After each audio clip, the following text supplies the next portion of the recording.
Oh my gosh. Here we are, you guys. We are back with another episode of Flourish in Flooring with myself, host Cameron Metheney, principal of Cameo Studio Designs, visionary of all beautiful things, combining lighting and tile. This episode, we are just about to wrap up season 2, but this episode, you guys, I am so super excited.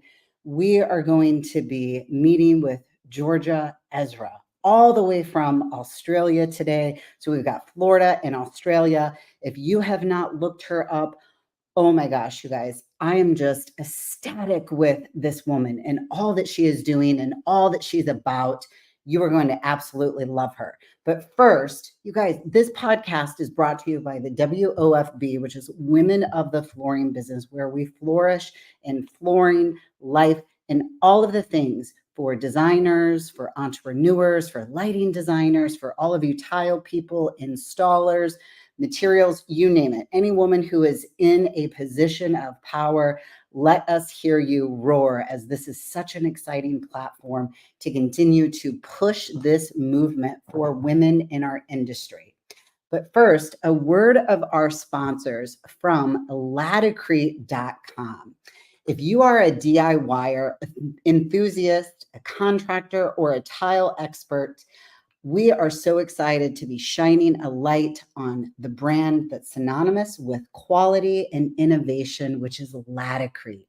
If you are planning your next tiling project or tackling a big renovation, ensure a successful installation each and every time with the most comprehensive assortment of innovative tile and stone installation materials available worldwide.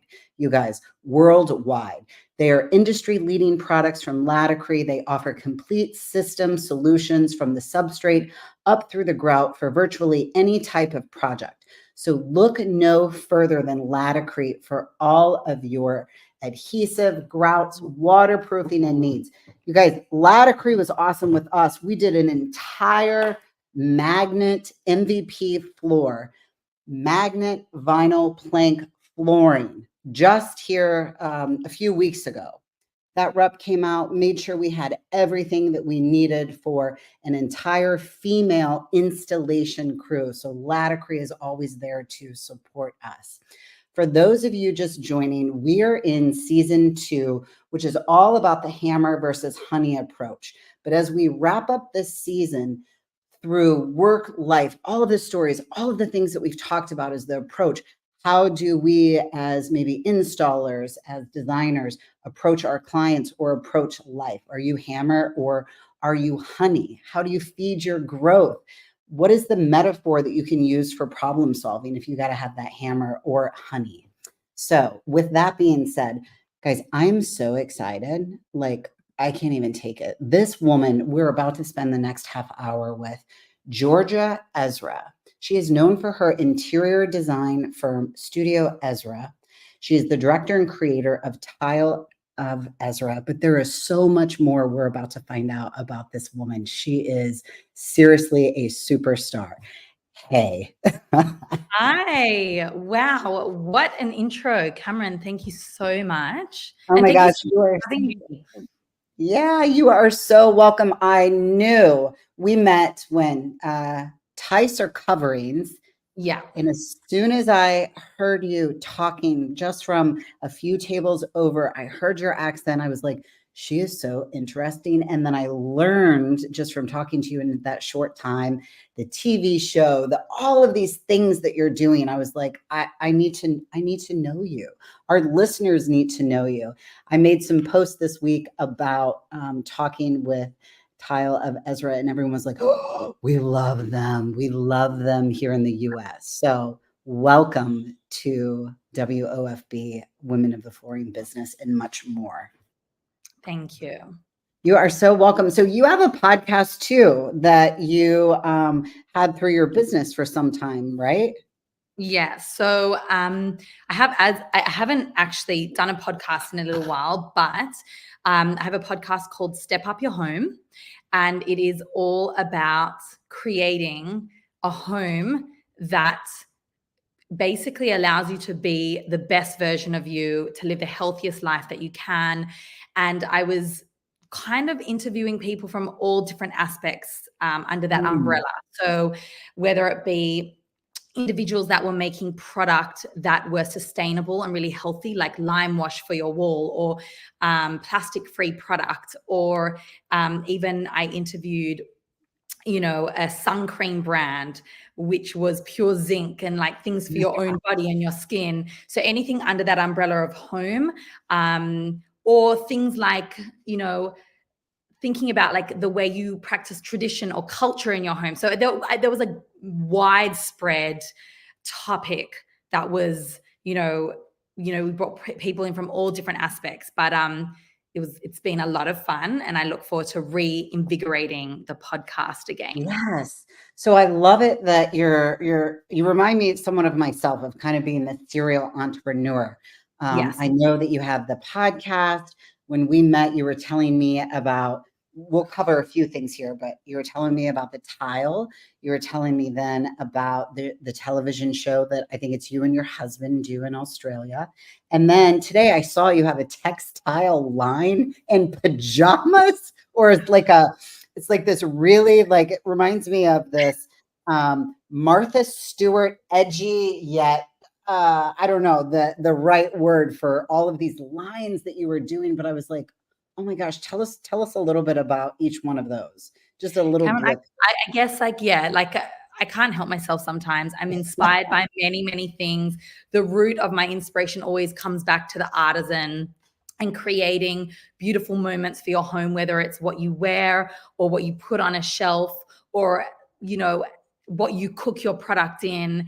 I just like creating beautiful moments, and why shouldn't we celebrate every moment? I don't like saving something special for when special guests come over. I use that every night with the kids. And At Home with Georgia Ezra is a homeware line. It's celebrating the handmade, the one of the kind, the exclusive piece. And yeah, so I'm very, very drawn to artisan made products, which you see with Tiles of Ezra, which you saw with HW, which you see with my interior studio Ezra. And yeah, I'm a serial entrepreneur. And sometimes I need to take a step back and really think about, should I do this? Should I not? Like, because I think us entrepreneurs, we've got so many ideas, and there's often like all of them could be great. But yeah, it's a lot of fun. I have a lot of fun. So there's you are so fun. You guys, if you are not following anything at all with Georgia, you should be. Here's their website, though. It's tilesofezra.com. And we're going to get into some of your other socials here in a little bit. But a lot of our listeners, Georgia, are from the tile industry. They are installers. They are GCs. They are flooring contractors. Some of our listeners are also manufacturer reps. Some are manufacturers that design their own tile as well, like yourself, Allison Eden. We have Mercedes from Mosaics. There's a lot of really amazing people that listen to this. So I can't even tell you how excited people are. Can you tell me, so let's talk a little bit about origin and inspiration. Can you tell me a little bit about the moment when you realized that you needed to create Tiles of Ezra? Right. So I feel like that moment goes back to my childhood. I've talked about this story before, but when I was really young, I would go to my auntie's house a lot, and I distinctly remember her laundry. Just think like 60s orange tiles, florals, porcelain, like really thin, very old. And she used to have them on the floor and on the splashback of the counter, or as you guys say, backsplash. Yes. And I was from the age of, I don't know, since I was born, I was going there all the time. I would stay there while my parents were away. And I just loved these tiles. I used them as inspiration in a project when I was studying interior architecture. I was always drawn to that texture, those layers, the prints.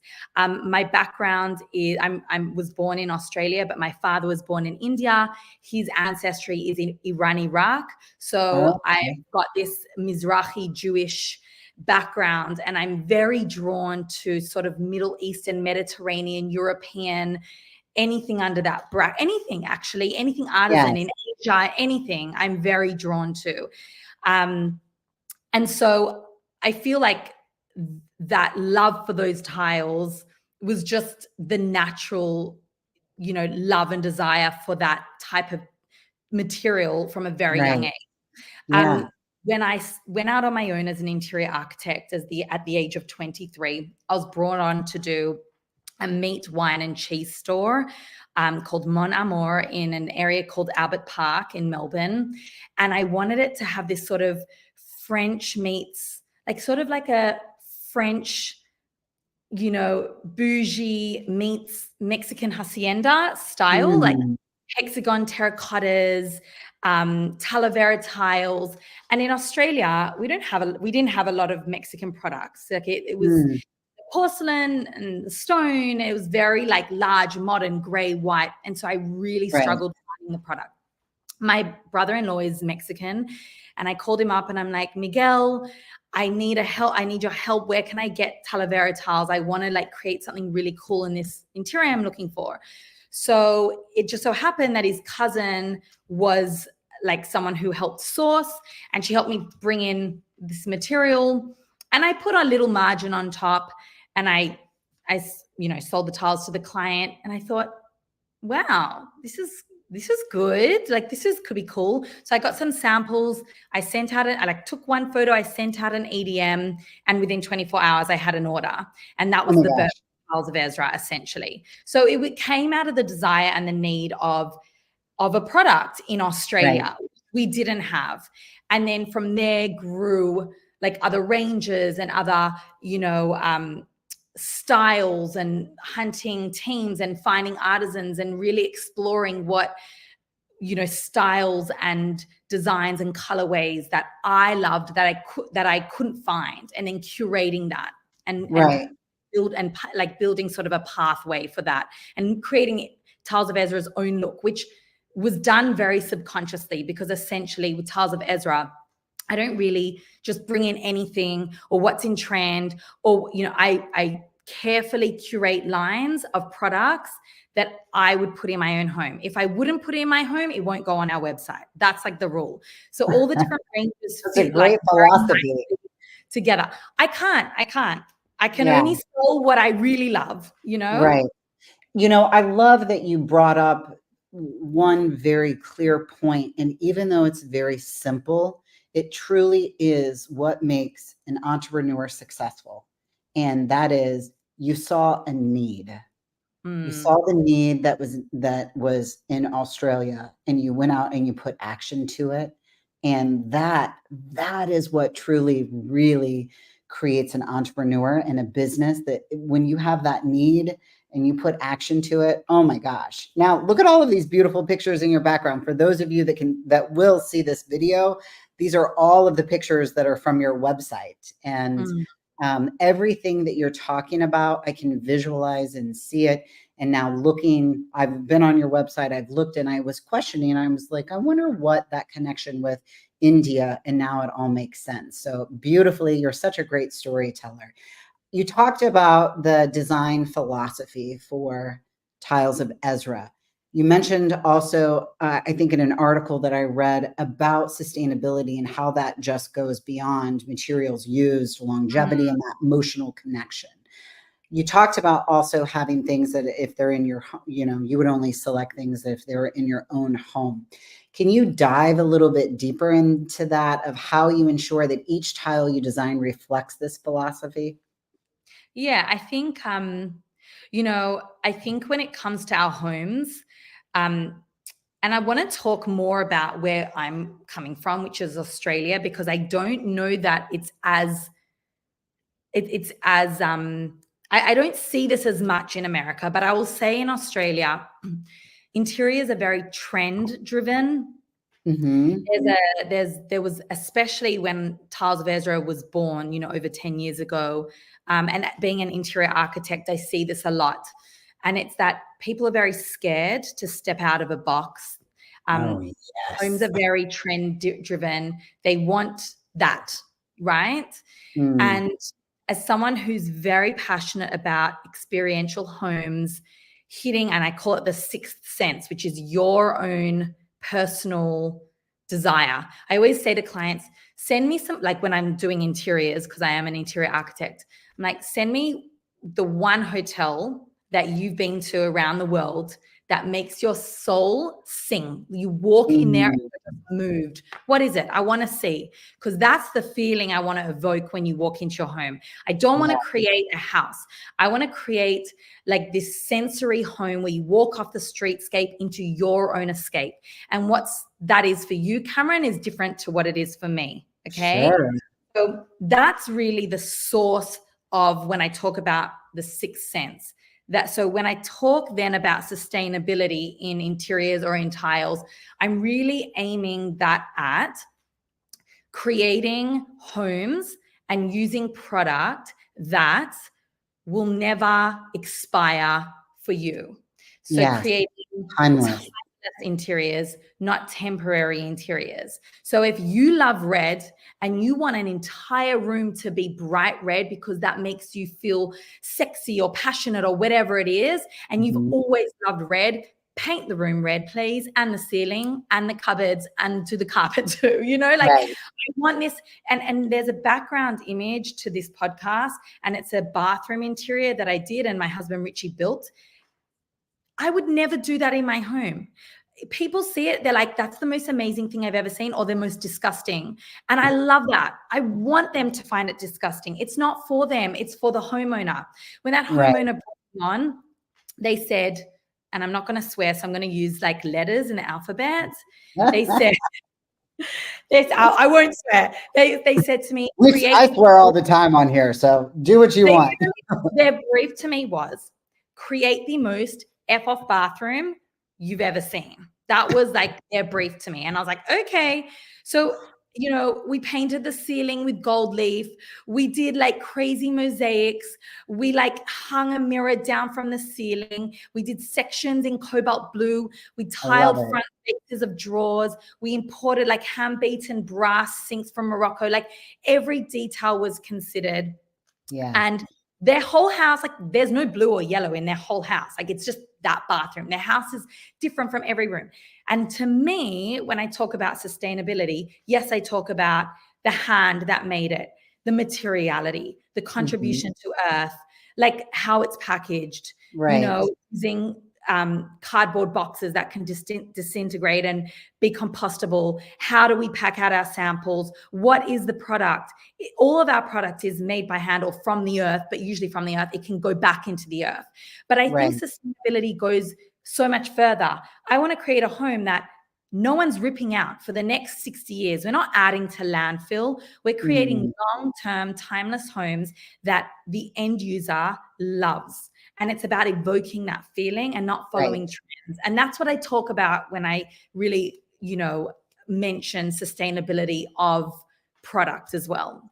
You know, and I love that you brought that up too. I can 100%, you know, connect with you when you're talking about that timelessness and making it for me, being a lighting designer, I call it the vibe of the home. And that is the vibe of that individual, what entices that dopaminergic feeling with them, what light does to all of their sensories, how does it make them feel on that design perspective. And for some people, you know, they want something that's very bright, they want something that's very warm. So it's very much so about them.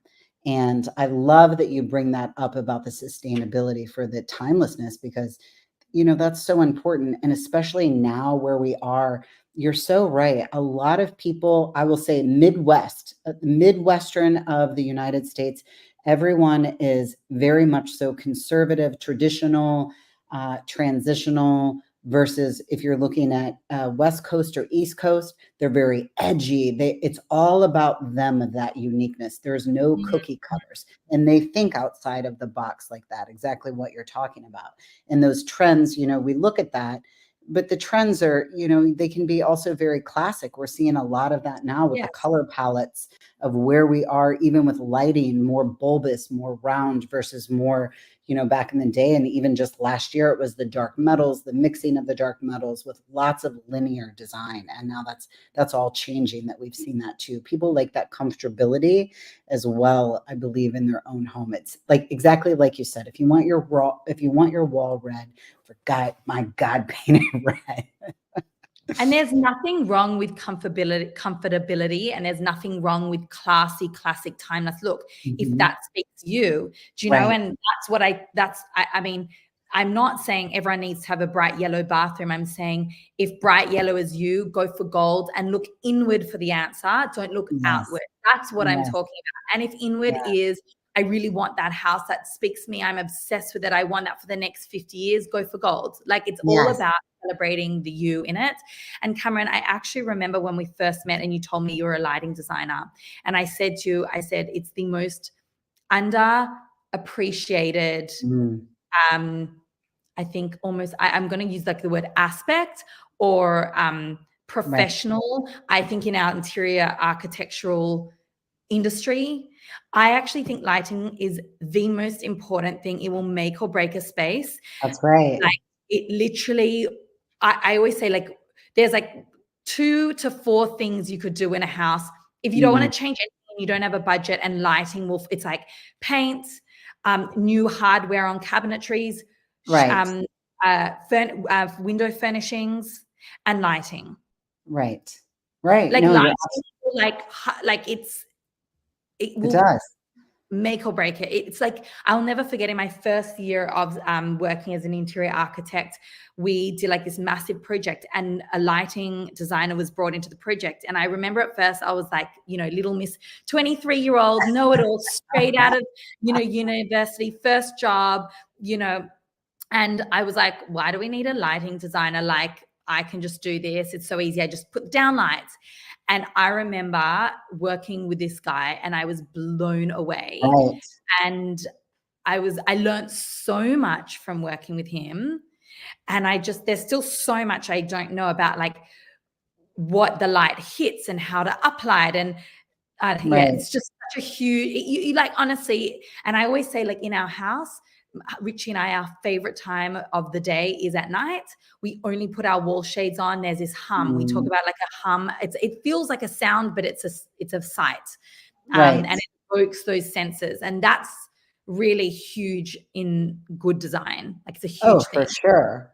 Well, I love that you bring that up, because, that's what I'm known for in the tile industry, is bringing LED and light to spaces. And it is, again, invoking that dopaminergic dopamine when someone walks into a space. That's what my CEU is all about, is about bringing dopamine to spaces through tile integration. And I remember that there was so much kickback that a lot of installers were just like, oh, I can just buy strip lights off of Amazon. And I'm like, look, bro, not what I'm doing at all. Like, it's completely different. We're looking at photometrics. We're looking at the vibe of the room. We're looking at Kelvin. We're looking at all of these different control mechanisms. So many things go on to it. And, so I have a partner that I work with through lighting design, and, we'll look at a CAD drawing and we'll just be like, okay, you want lights to chase? I mean, we can take something and throw $100,000 worth of just linear lighting, as being an architect, just linear lighting in a space that's not even decorative, and being able to layer something. Oh God, that is my jam. We could do this all day. So let's talk a little bit about artisanal craftsmanship. So I know that you've already mentioned a little bit about working with artisans from around Morocco and Mexico, India, which I love. I actually was studying Sanskrit in my 20s. So that's a beautiful, beautiful place there. But talk to me a little bit about how the relationships and key parts of when you're dealing with Tiles of Ezra. Can you share about how you've built those relationships with the craftsmanships and preserving traditional craftsmanship with the product of Tiles of Ezra? Yeah.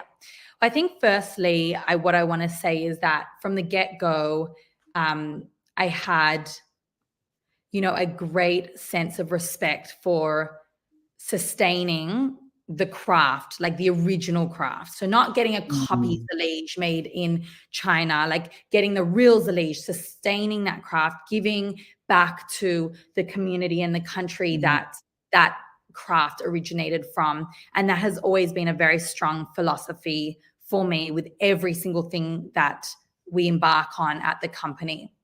That's number one. But I will say that, the artisans and the teams we work with, they are the reason we have a business. Okay. So for me, they're our relationship with those individuals and those teams are as valuable and as important as our relationships to the end user and the client. They aren't separate. They go hand in hand. And it's something that I'm very, very passionate about. The relationships take years, especially when you're working with handmade products. There's so much that can vary the end product. There's so much testing, there's so much back and forth, and there's so much respect to be had. There's a lot of patience that needs to be had. And if you're someone that cannot deal with any variance to a product, a handmade line is not for you. And I'm talking about someone that's working with manufacturing teams, not necessarily the end user. Sure. We give back to all of our artisans that we work with. We have very good connections. We not only do we choose to support these manufacturing lines, but we also pay for schooling for children of all of the families, especially in our Zalige community. And every year we're visiting our manufacturing lines. It's like very beautiful moments that we share with them. It's a relationship. It's a family. It's something that we never take for granted. And it's the highlight of my year, every single year when we get to do those visits. We bring our children along. We want to connect cultures. We want them to see and understand different, cultures and religions around the world and to have those connections too. Right. I think those relationships are what make our connection and our exclusive manufacturing communities so valuable to us, but also us so valuable to them. Right. It's not just about a sale. It's a lot deeper than that. I get very emotional about it, to be honest, because I truly feel like our teams are the reason we do what we do. They are the source of our business. We can't do it without them. Right. And we have like this honor to share their art, their generationally taught art form with the world, Right. And I think it's very easy as an end user or as an individual that sits in, America or Australia or anywhere in the world to compartmentalize a box of tiles from a person that's making them. That's It's really, it's not just a box of tiles that get laid on a wall. There's so much more, especially with handmade tiles, because there's like 12 layers of lines of hands. When I say it's not 12 people, I mean like 12 layers. There's clay sourcing and then a delivery of the clay sourcing and then mixing it with water and then putting in a mold and then beating out bubbles and then cutting. And then there's drying and then there's collecting those dried biscuits and then there's dipping it in a glaze. But that glaze is being mixed by a guy who is not, like, no one else is allowed in that glaze room other than that individual. And that individual is taught by his father, who was taught by his grandfather, who was taught by his great-grandfather. And those glaze recipes are taught by mind. It's not a written recipe. Like, it's not baking cake. It's by memory. And so no one's allowed to touch a single bottle in that room. Only he has the key to that room. And so then it gets put in a kiln. But like, depending on the placement of the kiln and the heat variation that weaves through the kiln will reflect the tone of the glaze or the color of the biscuit. And then those are cut down into little pieces. But those cut pieces are cut down by like men who are thinking and have families and, have their own life. And so what do those lives look like and how are they treated and how are they paid? So when and I'm just specifically talking about, say, as a liege, when people say, oh, that's a leisure the same as that. No, it's not. It's not the same at all. There's such a vast variation between the leash suppliers and Right. quality in so many areas. So, Yeah. I mean, I I think that just, you nailed it. I get very passionate about it. Yeah, well, and you're a humanitarian. And honestly, that again is what makes you the successful business owner that you are, because it's just not about manufacturing and pushing tiles in a box. No. And I knew that about you from the first or second page that was on your website. I think that you're sitting, I think, with your children, your husband, and then you're sitting with some, it looks like craftsmanship, people who are in the industry who are actually, it is their hands that are crafting the tile, and unfortunately, I have not been able to travel the world, but I've been to many manufacturers. And one of the things that was so important to me that I remember the first time that I ever watched an installer create a bathroom, it was all of the installation, but it was the creation of, it's hard work to destroy a bathroom, to clean it up, to get it Yes. down to the bones, to make sure walls are plumb, that everything has a science and it's perfect. And then to watch those calloused hands dip in and cut tile, and it's cold or it's hot, and they're dirty and they're swollen, and just to continue to watch that person though create this wall, this artisan, this work of art. For me, the very first time that I saw that process and he wiped the last bit of grout haze, I remember thinking, this needs some light. Like, this is so drab. Let's, throw light on it to really change its space. So I can totally empathize and emotionally connect with what it is that you're talking about on just a little bit of a different level. But you're right. People shouldn't, I don't look at grout. I don't look at mortars. I don't look at any of Laticre's materials the way that I ever looked at it on a shelf again, once I got to see the men that were going out to pick sand, all of that passion that they put into it and how much actually goes into it, definitely on a different level. But to be able to see that from the perspective and you tell the story about, it's like that we're right there with you. So thank you so much for sharing that piece with us. A little bit about business and how you operate. So this season for us has been all about hammer versus honey approach. So that is just kind of that philosophical way of how you approach relationships. I'm known to come a little bit with the hammer because I'm on job sites a lot, usually the only woman, or I'm dealing with GCs and dealing with, organized chaos, as we talked about earlier today. How would you describe your approach when working with clients? Do you lean towards more of a directive, assertive style, the hammer, or more nurturing, persuasive style, or a combination of both? I would say I was going to say I'm sort of in the middle, but I want to start by saying, firstly, when I'm designing homes, whether it be supplying the tiles or like genuinely I'm like the creative designer of a home, and the principal designer for Studio Ezra, I'm always like, it's the end user's home. It's not my home. Okay. It's their home. So that is always like the running, I guess, like it's the number one aspect to the design. I walk away, they live here. Okay. So that's number one. I'm very honest. I'm not afraid to say what I think, and I will always say what I think. And that's why my clients trust me so implicitly. They'll just be like, whatever Georgia chooses half the time, because if I think something's not nice, I'm like, that's the ugliest thing I've ever said. Like, no, sorry, no. Like, I will say that to them. Like, they'll send me things. I'm like, so that's no. a little hammer. But then there are some times where I'm like, you know what? It's actually much of a muchness. I like both of them. Which one do you gravitate to? So sometimes they'll say, I don't like this. And I'm like, no problem. I'll bring you a few other options that I like. I have to like it, but they have to like it too. I'm not the type of the designer that says it's my way or the highway. You employed me for my aesthetic. Trust me or not. It's my job actually to show them what's in my mind in a very good way that will enable me to sell my vision to them. That's my job.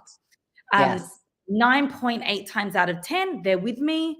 On the 0.02 times, I'm like, okay, I'm actually happy also to do this. Also, sometimes like we want to do something, but they don't have the budget to line their entire ceiling in timber. Right. So we just go with like timber joists and the rest plasterboard. You know, like sometimes I've got to give and take myself based on the budget requirements that our clients have. So I would say I'm sort of like in the middle. I'm not afraid to say what I need to say, you know, for the best of the project always. Absolutely. But I also am quite, I work with the client and I also work with the builder. If the builder's like, you know, if he's like, I can't do this, I'll be like, yes, you can. I'm going to show you 4 jobs I've done that on. Look here. And then he's like, fine. You know, like sometimes he's like, I can't do this because of this. I'm like, okay, got it.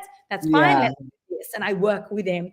But I'm like, or her. There are some female builders I've worked with too. No, I love that. I would have definitely maybe assumed that about you. You're very balanced, which is a beautiful thing. I'm quite balanced on the side. Yeah. Yes.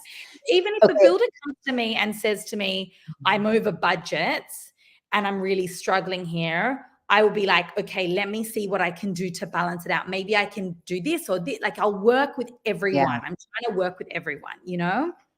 That is so important. And honestly, you know, another beautiful thing is for those of you that are just joining us right now, we are talking to Georgia of Tiles of Ezra, who is off the chain, you guys. So entrepreneur, designer architect, humanitarian. This episode, I know people are just going to absolutely love. So we're just finishing up talking a little bit about the hammer versus honey approach. Georgia, talk to me a little bit before we wrap things up here. It's like 8 o'clock at night, almost 9 o'clock, and my old self is almost ready for bed. Talk to me a little bit about your future vision as someone like yourself who I see as being so successfully emerging in all of these fun traditional ways with contemporary design. Where do you see Tiles of Ezra heading in the next few years? And are there any regions or styles that you're excited to explore? Yeah, so I'm always creating, I'm always designing. I'm always very much looking at like what's next. How can we reinvent? How can we grow, whether it's within our existing ranges or new, like bringing in and designing new ranges. I really enjoy introducing something that I haven't seen before on the market. So constantly recreating so that the end user, being the homeowner or the interior designer or the architect, can be given these amazing tools to create like such an excellent interior for their client or for themselves. And so that's always the core of my reinvention. But at the base of it is, of course, like my own aesthetic and style. So for sure, I'm in the current already designing 2 different ranges that are very different to one another, but both of them very much reference age-old techniques. Like I want to make you feel like you've got access to, you know, floors that you saw in like an old French, you know, like the south of France or the piazza floors of Italy or Tunisia or something, but recreated in a way that's like maybe relevant to today, or bringing in like patterns that, you know, reference Jaipur and maybe block printing, but like in a way that feels Mediterranean European. So definitely some new floor and walling designs that are different to anything that you've seen before. And also maybe looking at some, you know, something quite different in, you know, the bathroom, maybe a basin line. Okay. I love where this is going. I can't say too much, but they've been throwing it. But yeah, looking at expanding some of our ranges into areas that we've never worked before. Okay. You know, that I love hearing. Everyone is, will we see anything that will be coming out at coverings? Will you be doing coverings or any US shows? We are hoping to. So it depends how quickly I can work. But we would love to, yes. Okay, that is good for me to know. And we haven't mentioned, well, we mentioned it a little bit, but we haven't talked a lot about Tell me about your show that you and your husband do in Australia. Yeah, so Richie and I have a TV show. It's called Design Down Under. It airs on HBO Max, will stream on Max, Magnolia Network, and Discovery Plus. It follows Richie and I around, areas and suburbs of Melbourne and Victoria, Australia, which is where we live. Okay. And we basically design and renovate homes for homeowners. And yeah, we had like so much fun. Season 2 launch, I think it was in August, May of this year. Okay. And so that's going. There are 14 episodes between the 2 seasons. It's a lot of fun, So and fun. huge eye-opening experience. We had an absolute blast, but we used a lot of Tiles of Ezra, and yeah, a lot of fun. Oh my gosh, so fun. Thank you for sharing that. Where else can people find you? Do you have Instagram? Yeah, so you can follow me on Instagram, my personal account, Georgia Ezra, Okay. or you can follow Tiles of Ezra, which is our Tiles of Ezra Instagram account, or Studio Ezra, which is our interior architectural account. Oh my gosh, here we go. So here's the IG. So this is Tiles of Ezra. You guys, I have it on mine. I know for sure. I think I follow all of yours now. So be sure to check out Tiles of Ezra. We are so excited to see what we're going to be looking forward for what you come out with for 2025. So you will have to keep in touch with me, or if you're going to be at any US show ever, ever, ever, I will drop everything and fly out to see what it is that you are doing. We will do some live feeds for you, support you however we can. Please lean on us for any sort of support that you need for people who are in the Thank United you. States and all of that. That's what this is all about for us. So I am so thankful that you were able to take out the time to meet with me, and all of our listeners for the WOFB. They're going to be ecstatic whenever they hear this, as everyone loves to flourish. And I think it's really important because there's so many women that I've talked to that, we see where you are today. And it is this, shining light. You are, when a woman who is just working in a showroom, she sees and she aspires to be that. It's so good for them to like hear the connection that they can make with you as a human being, because at the end of the day, you are a human being, but you have action. You have action that is behind your vision, and you're able to make those actions a reality. So, if anything, these stories and just having this time with you and women like Allison Eden and women like Mercedes and Angelica, those are all women that we've had on this show. We get comments all the time that it's like, just what she said inspired me to be where it is that I want to be. It just inspired me to get out of where I am right now, or to stand in my power because I wanted something. So Yeah. I know that there will be many nuggets that you were able to just plant for some of our listeners today. So that I am so grateful. So thank you so much. Thank you. I mean, I do want to just say we are all human, and we're on this earth to have joy and to bring joy and to share joy. And that's the source of everything. So Yes, you are absolutely right. Well, again, if you want to buy any tiles or specify any tiles, tilesofezra.com, please check it out. I will also show you maybe whenever we get off stage. I think that I have a Tiles of Ezra that I did in Michigan. I'm going to show you. oh wow, I cannot wait to Your see. product. So again, I'm going to spout off this beautiful Laticrete ad, and then I will be back with you in about 2 minutes. So if you can hang tight, we will connect in just a moment. Guys, oh my gosh, Laticrete. Why, you ask? Because over 65 years, Laticrete has built their reputation tile by tile. Their products are globally proven and trusted by professionals for their superior performance and ease of use. Whether you're working on a bathroom makeover, kitchen backsplash, or expansive commercial project, Laticrete offers installation solutions to make your vision come to life. From their ultra reliable thin set adhesive and easy to use apply waterproofing membranes to their durable and stain resistant grouts, they've got you covered. Imagine products that not only meet, but exceed the toughest industry standards with third-party certifications to back them up. With Laticrete, you get peace of mind and solutions designed to stand the test of time.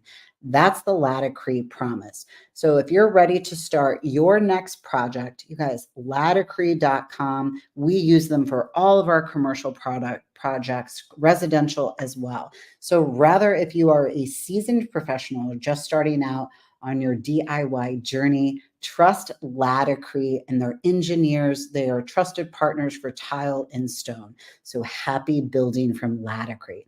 Also, the WOFB is a community of women in flooring, tile, stone, designers, entrepreneurs, lighting designers, and so much more. And we are so passionate about the professional and personal growth. Through this podcast, we aim to amplify the voices of women in our fields and empower each other. And that is to flourish in our business and life. If you are looking at becoming a sponsor or interested in becoming a sponsor, please feel free to reach out to podcast@womenflooring.com. And if you are interested in offering a CEU at your design space in maybe one of your shows that are coming up, Cameo Studios offers designer dopamine for a CEU for your designers or architectural designers. So season 3, guys, we're about to kick off here next week. I have Rachel from San Diego. You guys all know her as Rachel Morty Designs out of San Diego. I'm talking with her next week, and we have 15 more women coming down the pipeline. I cannot wait. This show is going to be stacked. So until next time, thank you for tuning in and log into WOFB. Join the conversations on Facebook. Thank you guys so much.